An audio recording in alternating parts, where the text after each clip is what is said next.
Democracy in Trinidad and Tobago, A View from Above by Dr. Lester Phillip.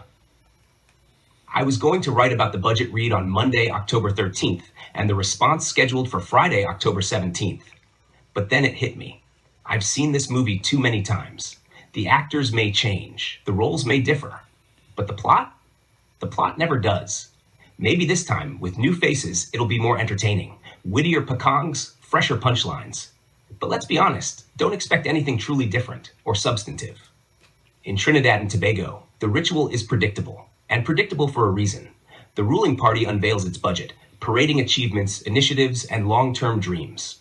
Their supporters cheer blindly, praising every line, every number. Days later, the opposition responds, picking apart each item, exaggerating flaws, and declaring it the worst budget ever. Facts barely matter. Optimism and pessimism are dictated not by evidence, but by political loyalty. One side cheers, the other jeers, and the rest of us, we just watch the performance. I wrote this piece after hearing only the first part of Monday's reading, because the rest was bound to follow the usual script. So tell me, am I being biased, or do I simply recognize the pattern? Don't get me wrong, I'm not dismissing the opposition. Their role is vital. They hold power accountable. They highlight flaws that might otherwise go unnoticed.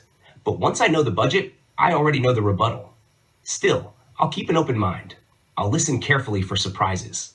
But experience tells me the story will largely be the same. Every cycle repeats itself. The opposition exists to oppose. The government exists to govern under relentless scrutiny. And when roles reverse, the cycle begins again.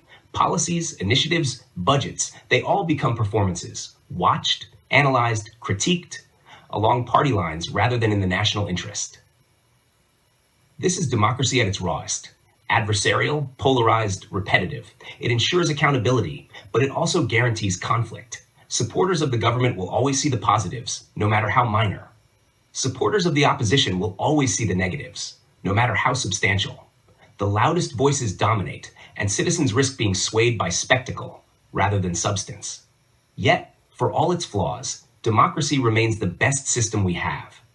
It forces scrutiny. It demands debate. It keeps power from becoming absolute.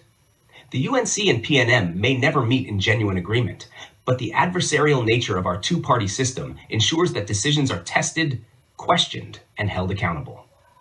So yes, democracy is messy. It is adversarial. It is exhausting. And sometimes, like the budget cycle, it's a movie we've seen too many times. The actors may change, the script may be tweaked slightly, but the story remains the same. Maybe this time, with new characters, it'll be more entertaining, highlighted by news soundbites of gaffes and low blows, catchy taglines, and clever punchlines. But the plot will be the same.